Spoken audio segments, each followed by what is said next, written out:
Hello everyone, welcome back to another video. Thank you all so much for tuning in. Today I'm joined by my good friend Carlos. Hello everyone. And in today's video, we're going to be taking a closer look at a fragrance by the company Rirana, and this one is called Honey Amber, so stay tuned.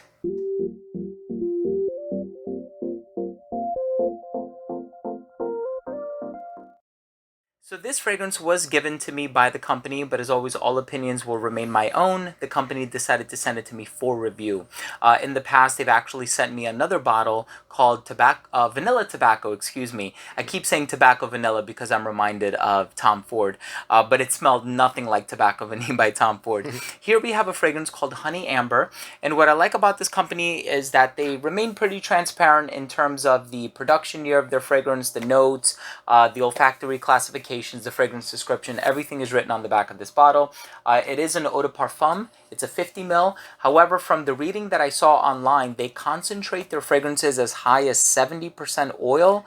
I thought Perfumum Roma was unheard of at 40% concentration, so 70% is a little over the top. But in any case, you can tell that it's going to be a really good bang for your buck, or that they put in a lot of oil.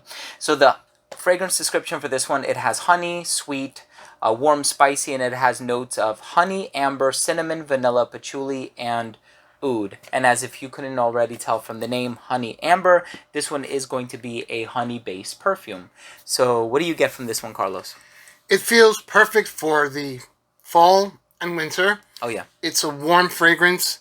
It's definitely got a full feeling about it. Yeah. It's a little sweet.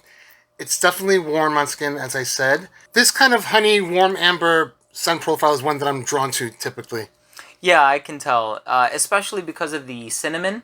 And so the cinnamon always puts me in that mindset of fall. I know a lot of like this pumpkin spice candles I typically buy from TJ Maxx right around this time in his of the house, year. the wife has the pumpkin spice soap out since I think August. Yeah, no, that was me actually. Oh, okay. Sorry, Jen. It wasn't the wife. I actually bought that from TJ Maxx as well. There's just something about that smell that I really do enjoy. And this one has that sort of spicy, cinnamony warmth that comes through. In terms of the oud that's in here, I don't really get too much of it. You said oud? I completely missed that. I'm pretty sure I did. And yeah, it actually has it listed right after patchouli. It's definitely hidden within the warmer notes, I think. Yeah, for sure. And whatever oud is utilized in here, if any, and I do believe them because it's listed on the note breakdown, but yeah, I don't really get too much of oud, not even patchouli to be honest with you. There's, again, not doubting it's in there, but I think the honey, the amber nuances, and the cinnamon really steal the spotlight in this one.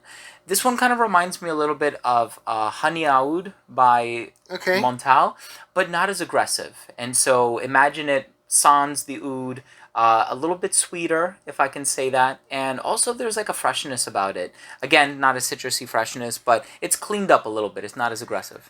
I think if you like fragrances like Grand Soir from MFK. Oh, sure. Things of that nature, you'll appreciate this one. Yeah, the honey is definitely in the same ballpark, because you can compare it to fragrances like Back to Black by Kilian, but that is uber powdery on my skin at least. Me too! I thought I was the only one. Like, everyone loved that one, but on me it went super powdery that I couldn't really stomach it anymore. And also, a Fragcom favorite, a Fragcom darling, Chergui, went very powdery on me as well. That is very powdery for sure. And what is the other honey one? Woman in Gold? Or Gold Night? Gold One of those Night. two. Yeah. That one also gets really, really powdery on me. Luckily, not powdery on this one. The English House, the Americas. London, Honey Oud from Florist London. Yeah. Florist. Florist, tomato. And every time I see the name Rirana, I think of Rihanna, sorry. I had to get that in there. It's okay. No, I think that every time I review one of these. But I can definitely see how those fragrances veer in the powdery territory.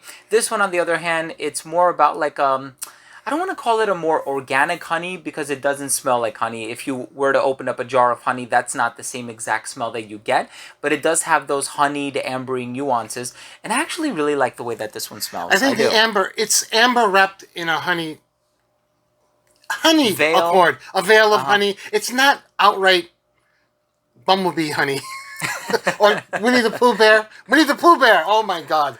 Bloopers. Sometimes honey fragrances can become a little animalic in nature. I don't think you find that here. It's more about the amber wrapped in a veil of honey, if you will. Yeah, I think you're right about that. And so, if you are a fan of those types of fragrances, a little bit on the sweet side, a little ambery, but not a full blown amber like Tom Ford's Amber Absolute, if you've tried that one. Hey, watch your mouth there. I know. It's a darling of yours, but again, I don't think it veers in that territory. I think it's more about the honey, certainly, and it's not powdery, at least to my nose. I'm sure that if you give it a chance to really warm up on your skin, depending on your pH levels and whatever other stimuli, it might actually be, powdery on some people. Because I hear that to be a common concern, right? A lot of people wear fragrances like Burberry Brit, and they say it smells very powdery on them, that rose sort of... And it's also what your nose perceives from the composition. Oh, for sure. There are times that, listen, there's a fragrance that we know and love and we know inside and out, but different wearings bring out different nuances of the fragrance that sometimes you get and sometimes you don't. Albeit, it's the same fragrance, but sometimes you'll get something out of that fragrance that you didn't before. Well said, yeah. So, perfectly said. And on that note, thank you all so much for watching. I really do appreciate it. If you are new to this channel and you took something of value from this video, I would love it if you could support this channel. Just click that red subscribe button in the corner. This way I can get to 100,000 subscribers, but also it will help me in delivering my future content to you. You never have to search my channel up, and it will just facilitate the process that much more. I'm also going to leave Carlos's information down below. Definitely make sure to check him out. Thank you all for watching. Love you all, and we'll see you in the next episode. Take care.